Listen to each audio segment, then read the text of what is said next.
ጤና ይስጥልኝ። ይህ ኢትዮ ዴስክ ነው።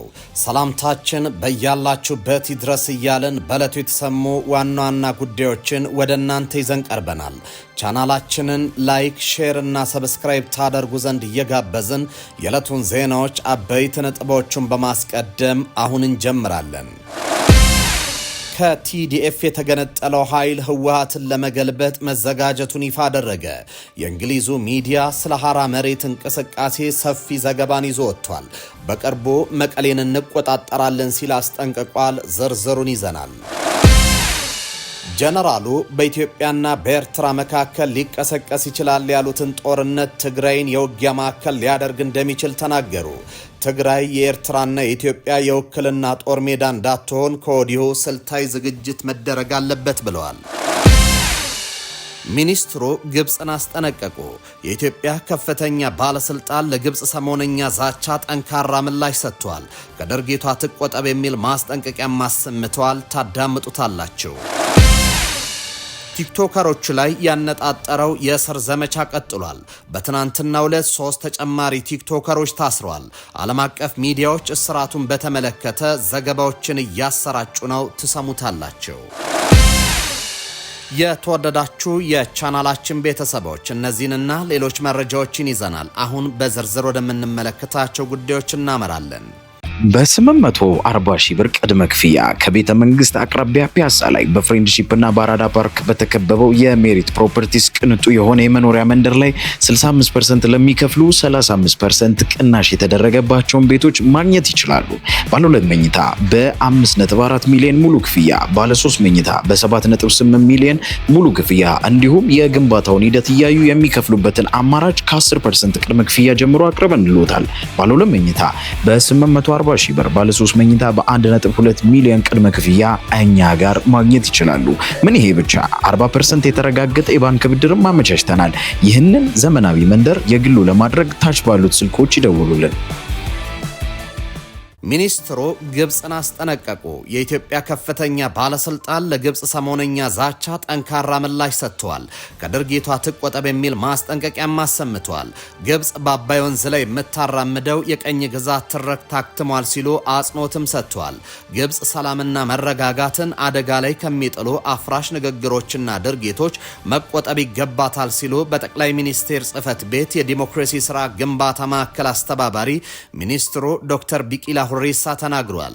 አገሪቱ ግብፅ በአባይ ወንዝ ላይ የምታራምደውን የቀኝ ግዛት ትርክት ታክትሟል ያሉት ሚኒስትሩ በቀኝ ግዛት ዘመን አስተሳሰብ ጥቅምን ማረጋገጥ እንደማይቻል አጽንኦት ሰጥቷል። ሚኒስትሩ ግብፅ በናይል ወንዝ እኔ ብቻ የበላይነቱን ልውሰድ የሚል ጊዜ ያለፈበት ትርክት ተቀባይነት እንደሌለው ገልጸው መሰል እሳቤዎች ከሀገር ባለፈ ቀጠናዊ መረጋጋትን ስጋት ውስጥ የሚከቱ መሆናቸውን አስረድተዋል። አክለውም ከሰሞኑ የግብፅ የውጭ ጉዳይ ሚኒስትር መሐመድ አብዲላቲ ታላቁ የኢትዮጵያ ህዳሴ ግድብን በተመለከተ የሰጡት አስተያየትን በጽኑ ያወገዙት ዶክተር ቢቂላ የአብዱላቲ ንግግር የዘመኑን እውነታ የማይመጥን የቀኝ ግዛት እሳቤ ሲሉ ገልጸውታል። በተጨማሪም ግብፅ ኢትዮጵያ እንዳትረጋጋ ተላላኪ ቡድኖችን በመመልመልና በማሰማራት እየደገፈች መሆኑን ገልጸው ይህን አካሄድ ኃላፊነት የጎደለውና ጠባጫሪ ድርጊት ነው ሲሉ ኮንነውታል። ቲክቶከሮቹ ላይ ያነጣጠረው የእስር ዘመቻ ቀጥሏል። በትናንትናው ዕለት 3 ተጨማሪ ቲክቶከሮች ታስረዋል። ዓለም አቀፍ ሚዲያዎች እስራቱን በተመለከተ ዘገባዎችን እያሰራጩ ነው። የአዲስ አበባ ፖሊስ በማህበራዊ ሚዲያ አማራጮች ላይ የሀገርን ባህልና ወግ የሚሽሩ እንዲሁም አስነዋሪ ተግባራትን ሲፈጽሙ የተገኙ ተጠርጣሪዎችን በቁጥጥር ስር ማዋሉን አስታውቋል። ፖሊስ በተለይም በቲክቶክ የማህበራዊ ትስስር ገጽ ላይ ሲንቀሳቀሱ በነበሩ ግለሰቦች ላይ ባደረገው ክትትል ተጠርጣሪዎችን ይዟል። ጎይኮርኮት ዊል እና ሽሊሌ ጊቦ አያኔ የተባሉ ግለሰቦች ያልተገባና ከባህል ያፈነገጠ ተግባር ሲፈጽሙ በትናንትናው ዕለት በለሚ ኩራ ክፍለ ከተማ ወረዳ 9 ፍሊንትስቶን ሆምስ ተብሎ ከሚጠራው አካባቢ በቁጥጥር ስር ውለዋል። በቲክቶክ ስሙ ፕሬዝዳንት ማሜ በመባል የሚታወቀው ወይም በስመ ተጠሪው ባህረዲን ሙሰማ ጸያፍና ከባህል የወጡ መልእክቶችን ሲያስተላልፍ ቦሌ ክፍለ ከተማ ወረዳ 1 ቦሌ ሚካኤል ጃፋር መስጂድ መስጂድ አካባቢ በቁጥጥር ስር ውሏል። በአሁኑ ሰዓት በተጠርጣሪዎች ላይ የፖሊስ ምርመራ እየተጣራ እንደሚገኝ የአዲስ አበባ ፖሊስ ጠቅላይ መምሪያ ገልጿል። ፖሊስ ካሰራጨው መረጃ ላይ እንደተመለከትነው የማህበራዊ ሚዲያ አውታሮች ትውልድን ለማነስ ከመጠቀም ይልቅ ከሀገራችን ባህል ወግና ስነ ምግባር የወጡ አላስፈላጊ ድርጊቶችን በሚፈጽሙ አካላት ላይ የሚወሰደው ህጋዊ እርምጃ ተጠናክሮ ይቀጥላል ብሏል።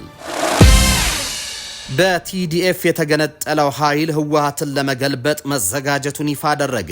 የእንግሊዙ ሚዲያ ስለ ሐራ መሬት እንቅስቃሴ ሰፊ ዘገባን ይዞ ወጥቷል። በቅርቡ መቀሌን እንቆጣጠራለን ሲል አስጠንቅቋል።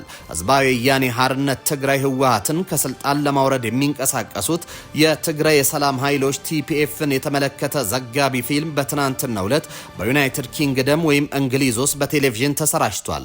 ወደ ኢትዮጵያ ተጉዞ በአፋርና በትግራይ ወሰን አካባቢዎች የሚንቀሳቀሱትን የትግራይ የሰላም ኃይሎች በማነጋገር በቪዲዮ የተደገፈ ዘገባ ያቀረበው ጀማል ኦስማን ታጣቂዎቹ ህወሓትን ለማስወገድ በዝግጅት ላይ መሆናቸውን አመላክቷል። የትግራይ የሰላም ኃይሎች የተጨቆናችሁ ሁሉ ኑ ተቀላቀሉ በሚል የሚያቀርቡትን በዘፈን የታጀበ ጥሪም በማህበራዊ ሚዲያ አጋርቷል። በዩናይትድ ኪንግደም የሚገኙ ኢትዮጵያንና ሌሎች ትናንት ከምሽቱ 1 ሰዓት የትግራይ የሰላም ኃይሎችን እንቅስቃሴ የተመለከተ ዘጋቢ ፊልም በቻናል 4 ቴሌቪዥን ጣቢያ መከታተላቸውን ተመላክቷል። ይኸው ዘጋቢ ፊልም በዩቲዩብ እንደሚተላለፍም ታውቋል። ጀነራሉ በኢትዮጵያና በኤርትራ መካከል ሊቀሰቀስ ይችላል ያሉት ጦርነት ትግራይን የውጊያ ማዕከል ሊያደርግ እንደሚችል ተናገሩ። ትግራይ የኤርትራና የኢትዮጵያ የውክልና ጦር ሜዳ እንዳትሆን ከወዲሁ ስልታዊ ዝግጅት ማድረግ አለባት ብሏል። ጀነራል ክንፈ ዳኘው የትግራይ ህዝብ ከኢትዮጵያ ይልቅ ከኤርትራ ነጻነት እንደሚያገኝ አዲስ በሰጡት ቃለ መጠይቅ ተናግሯል። ጀነራሉ ብረሃ ከተሰኘ የዩቲዩብ ሚዲያ ጋር ባደረጉ ቃለ ምልልስ የትግራይ ህዝብ ሁለት ምርጫዎች ከኢትዮጵያ ጋር በባርነት ወይስ ኤርትራ ነጻነት ነው ሲሉ ተደምጧል። ከስር ከተፈቱ በኋላ አልፎ አልፎ አነጋጋሪ ሀሳቦችን በመሰንዘር የሚታወቁ ጀነራል ክንፈ ዳኘው ትግራይ ነጻ ሀገር መሆን አለባት የሚለው አቋማቸውን ደግመዋል።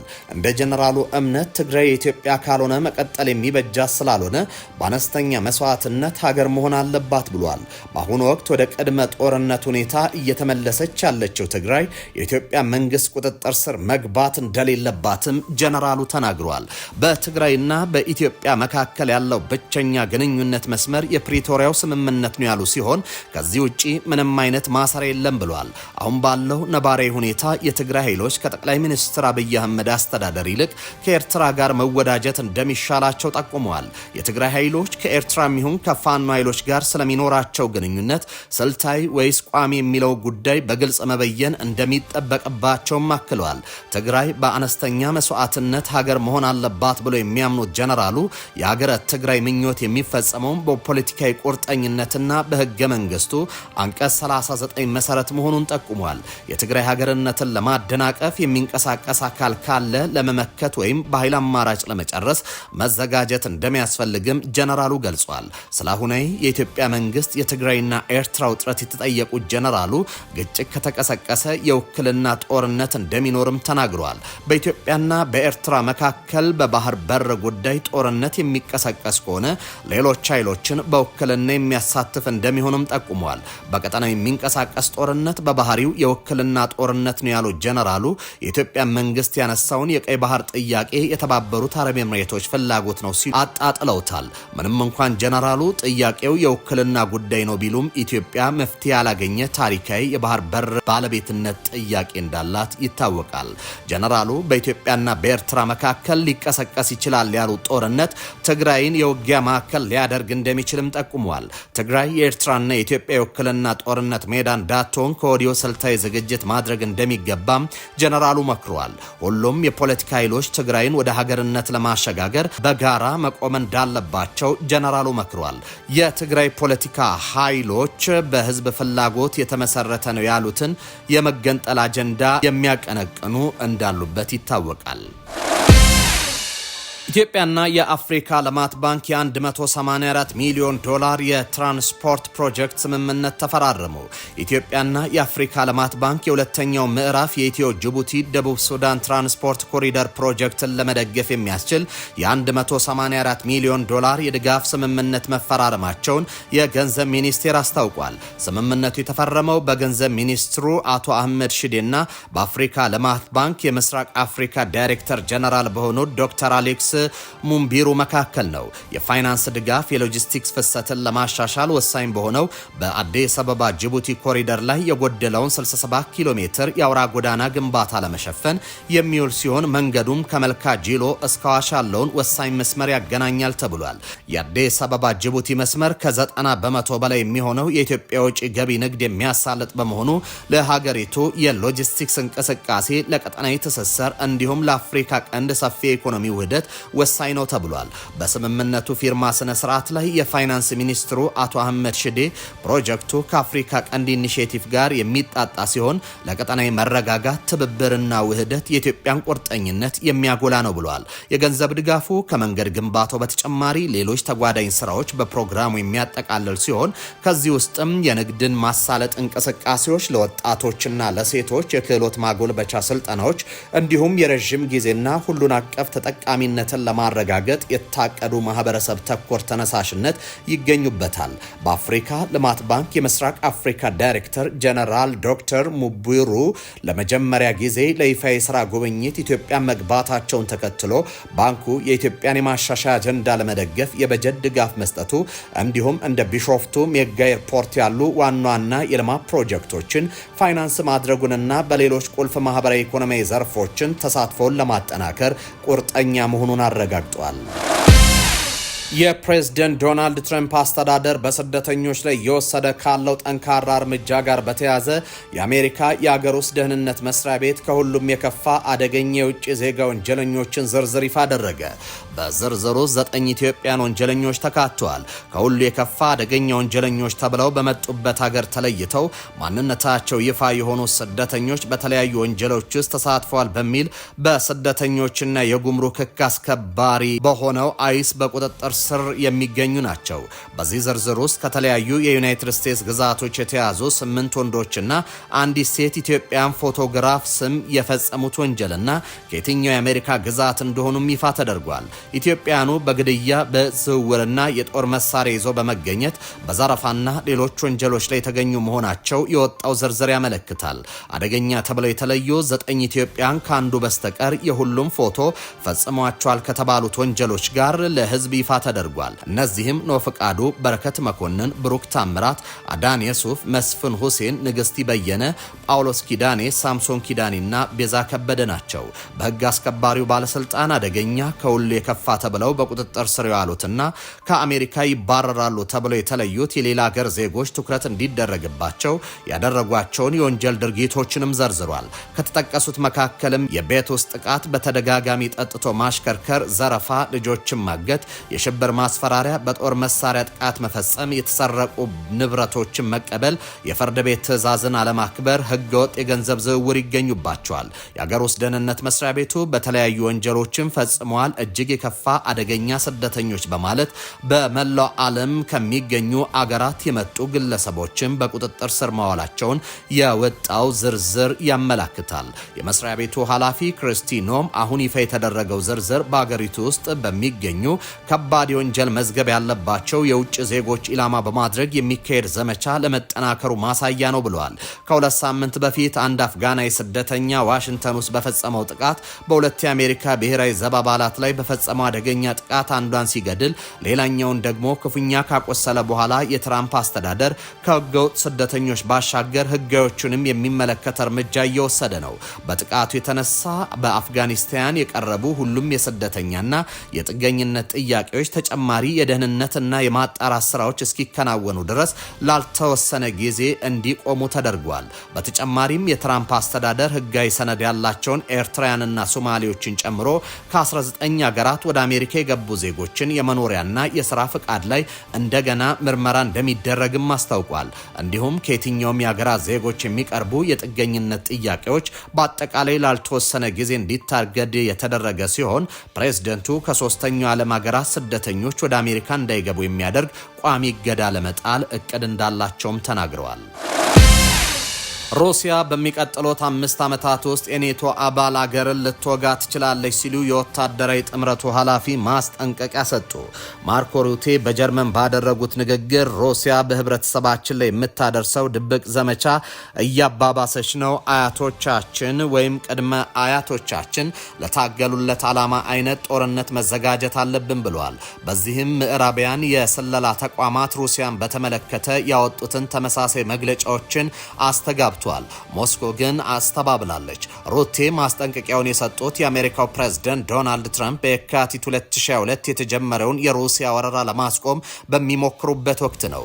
በዚህ ወር መጀመሪያ ላይ የሩሲያው ፕሬዝዳንት ቭላዲሚር ፑቲን አገራቸውን ከአውሮፓ ጋር ጦርነት ለመግጠም እቅድ እንደሌላት ተናግረው አውሮፓ ጦርነት ለመጀመር ከፈለገች ግን ዝግጁ ነን ብለዋል። ሞስኮ እንደ አውሮፓውያን አቆጣጠር በ2022 ተመሳሳይ ማረጋገጫ ብትሰጥም 2000 የሩሲያ ወታደሮች ድንበርን አቋርጠው ዩክሬንን መውረራቸው ይታወሳል። አሜሪካ በዩክሬን ሰላም ለማምጣት የምታደርገውን ጥረት የአውሮፓ ሀገሮች እያደናቀፉ ነው ሲሉ ፑቲን ከሷል። ይህን ያሉት ሩሲያን የሚደግፈውን የመጀመሪያውን የሰላም ረቂቅ የአውሮፓ ሀገሮች ለመቀየር ያደረጉት ሚና ተከትሎ ነው። ፑቲን ቅን አልነበሩም ሲሉ የኔቶ ጸሐፊ በጀርመን ዋና ከተማ በርሊን ተናግረዋል። የዩክሬንን መደገፍ ለአውሮፓ ደህንነት ዋስትና እንደሆነም አክለዋል። አስቦት ፑቲን ቢሳካለት ኖሮ ዩክሬን በሩሲያ ወረራ ስር ሆና ጦሩ ኔቶ ላይ በረዥም ድንበር ጫና በመፍጠር ጥቃት የመሰንዘር አደጋው በከፍተኛ ሁኔታ ይጨምራል ብሏል። የሩሲያ የኢኮኖሚ ከ3 ዓመት በላይ በጦርነት ላይ ቆይቷል። ፋብሪካዎች ከጊዜ ወደ ጊዜ እየጨመረ የመጣው የድሮን የሚሳይልና የመድፍ ፍላጎት ለማሟላት እየሰሩ ነው። ኪኤል የዓለም ኢኮኖሚ ተቋም በቅርቡ ባወጣው ሪፖርት መሰረት ሩሲያ በየወሩ 1500 ታንኮች፣ 550 የእግረኛ ጦር ተሽከርካሪዎች፣ 120 የላንሴት ድሮኖችና ከ50 በላይ የመድፍ ተኳሾችን ታመርታለች። እንግሊዝና አብዛኞቹ የምዕራባውያን አጋሮች በዚህ ደረጃ ላይ አይደሉም። ተንታኞች እንደሚሉት የምዕራብ አውሮፓ ፋብሪካዎች የሩሲያን የጦር መሳሪያ ምርት ለማመጣጠን ዓመታት ይፈጅባቸዋል። ፈረንሳይና ጀርመን ሁለቱም በቅርቡ የ18 ዓመት ወጣቶች በበጎ ፈቃደኝነት ወታደራዊ አገልግሎት የሚሰጡበትን አሰራር በድጋሚ ለማስጀመር ተንቀሳቅሰዋል። በ840 ሺህ ብር ቅድመ ክፍያ ከቤተ መንግስት አቅራቢያ ፒያሳ ላይ በፍሬንድሺፕ እና በአራዳ ፓርክ በተከበበው የሜሪት ፕሮፐርቲስ ቅንጡ የሆነ የመኖሪያ መንደር ላይ 65% ለሚከፍሉ 35% ቅናሽ የተደረገባቸውን ቤቶች ማግኘት ይችላሉ። ባለ 2 መኝታ በ5.4 ሚሊዮን ሙሉ ክፍያ፣ ባለ 3 መኝታ በ7.8 ሚሊዮን ሙሉ ክፍያ እንዲሁም የግንባታውን ሂደት እያዩ የሚከፍሉበትን አማራጭ ከ10% ቅድመ ክፍያ ጀምሮ አቅርበንልዎታል። ባለ 2 መኝታ በ840 ሺህ ብር፣ ባለ 3 መኝታ በ1.2 ሚሊዮን ቅድመ ክፍያ እኛ ጋር ማግኘት ይችላሉ። ምን ይሄ ብቻ 40% የተረጋገጠ የባንክ ብድርም አመቻችተናል። ይህንን ዘመናዊ መንደር የግሉ ለማድረግ ታች ባሉት ስልኮች ይደውሉልን። የተወደዳችሁና የተከበራችሁ ተመልካቾቻችን ለሰዓቱ የነበሩን ዜናዎች እኚህ ነበሩ። በያላችሁበት ሰናይ ጊዜ